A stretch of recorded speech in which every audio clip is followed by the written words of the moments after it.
Hey guys, and welcome back to my channel. So, today we're going to be talking about a topic that's really near and dear to my heart, and it's the mortal instruments, and more specifically, what I find infuriating in the best way possible about the mortal instruments. So, let's go. Oh yes, and spoiler alert, if you have never read Mortal Instruments, I am about halfway through it. No, I'm not halfway through it. I'm halfway through the sixth and final book in the Mortal Instruments. I have not read The Infernal Devices, so if anything I'm talking about here makes way more sense than The Infernal Devices, I wouldn't know about it because I haven't read it yet. So yes, spoiler alert, if you have not read until the point that I'm at right now, then don't watch this video. What you should do is you should read all the Mortal Instruments books and then come back, then you'll understand what I'm talking about. So first we're going to talk about Jace and his last name thing and how he has so many. We're not even going to we're going to mention the fact that if he gets married to Clary, he could take one of her 3 last names, Frey, Fairchild, or Morgenstern.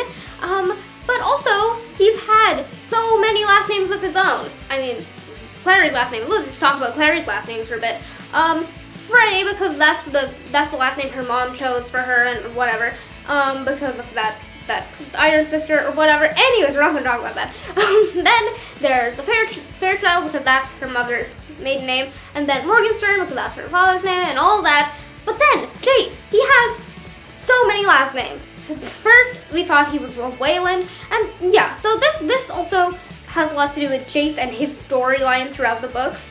First, we thought he was a Wayland, and then turns out that he isn't a Wayland, and then finally we think that he's the long-lost Jonathan Morgenstern. Turns out he's not Jonathan Morgenstern. He's actually, and after that he's like, we're not gonna even get to that yet. Anyways, so first they're just like, and then after he found out he was a Morgenstern, he was like, he's not actually a Morgenstern, but after he found out he's a Morgenstern, he was like, I don't want to be a Morgenstern, so you know what, I'm just gonna go with Lightwood, because I've been adopted Lightwood anyways, so you know what, I'll just stick with the last name Lightwood, and then he's not a Lightwood, he's a Herondale. He's not any of the things. He's not a Wayland, he's not a Morgenstern, he's not a Lightwood, he's a Herondale. He's out of nowhere, here comes a Herondale. Boom, he's a Herondale. And they find all that out, because Imogen, before she dies, was just like, Jace, you have the scar, you're actually like my nephew or something.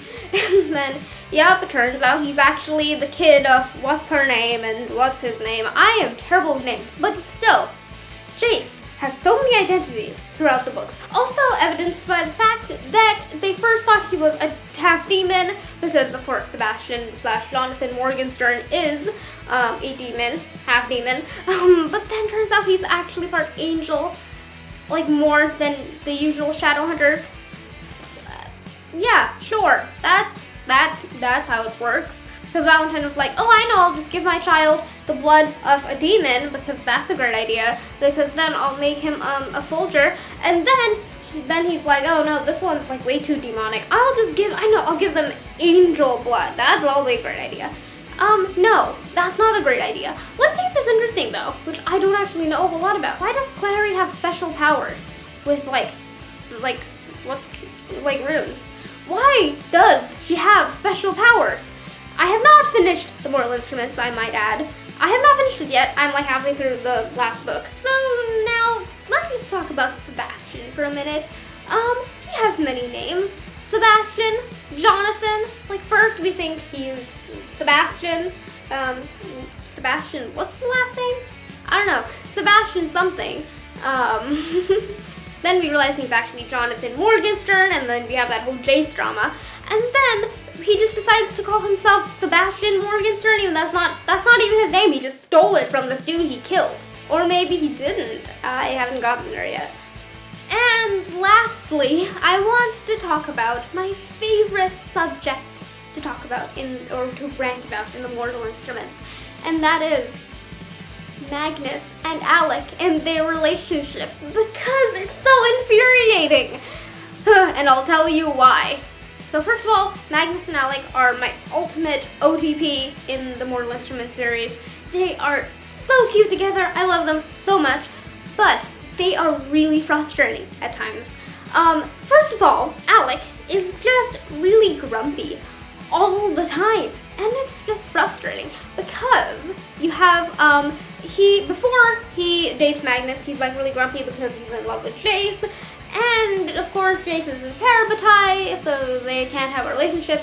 And also because, you know, he's gay and he's like, I don't want to be because then I'll be kicked out of the Shadowhunters and all that stuff, because he really cares a lot about his job. And we'll talk about that in a minute. But also, he's just grumpy in like 8,000 different ways. And then he finds Magnus, and then they get together. And you'd think he would be happier after that, but he's not, because he's so worked up about the fact that his boyfriend has lived forever and has dated, not forever, but you know, for a while, and has dated so many people. And also he's gonna die, and Magnus is gonna move on and date other people, and oh no, the tragedy. Like, I mean, one of them's gonna die before the other one regardless, so I don't know why he's all worked up about the mortal-immortal thing. But anyways, then he goes and schemes behind his back, Alec goes and schemes behind Magnus's back, with Camille, his ex-girlfriend from God knows how many years ago, and then tries to find a way to make Magnus mortal, because that's a great idea. That would be awful, and also, why would you want to make Magnus mortal? Why can't Alec become immortal?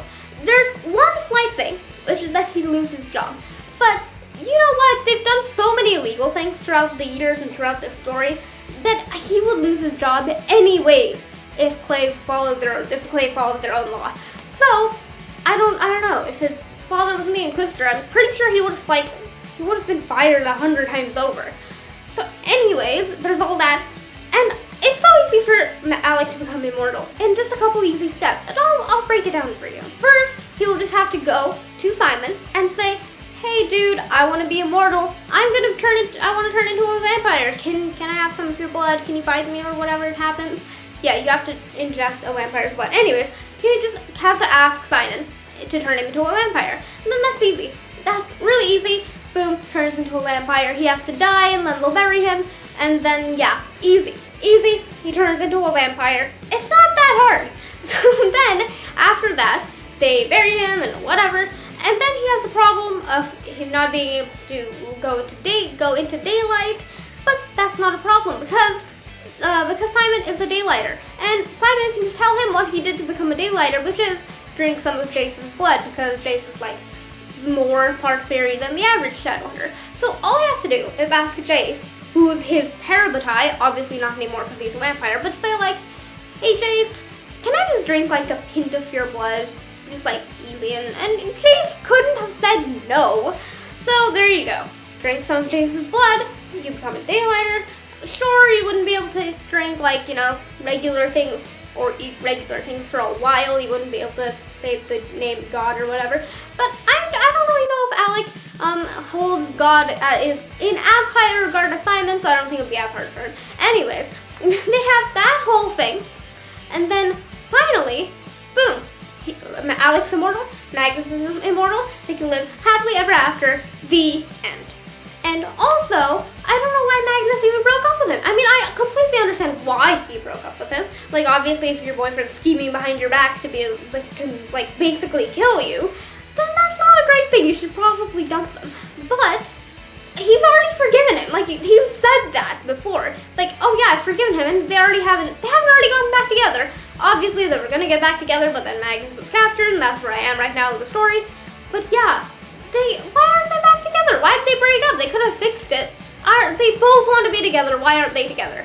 And yeah, those are my few rants about the Mortal Instruments. I'm sure after I'm done with this last book, I might have a couple more, but that's it for now. And so yeah, that's about it. If you guys have any thoughts about the Mortal Instruments or any other series, no spoilers, except for the last book. You can put spoilers in the comments because I'm almost done with it anyways. So yes, we can discuss the Mortal Instruments in the comments down below. And also, in the description, I'll have links to my social medias where you can go follow me. And you can push the thumbs up button, because you all know what happens if you don't push the thumbs up button. Yeah, neither do I, but you know, you can still push it anyways. And that's about it. Yes, push the subscribe button, share with all your friends, see if we can get to 20 subscribers. And yeah, that's really about it. So I guess we'll see you next time, next week maybe, we'll see. I don't know.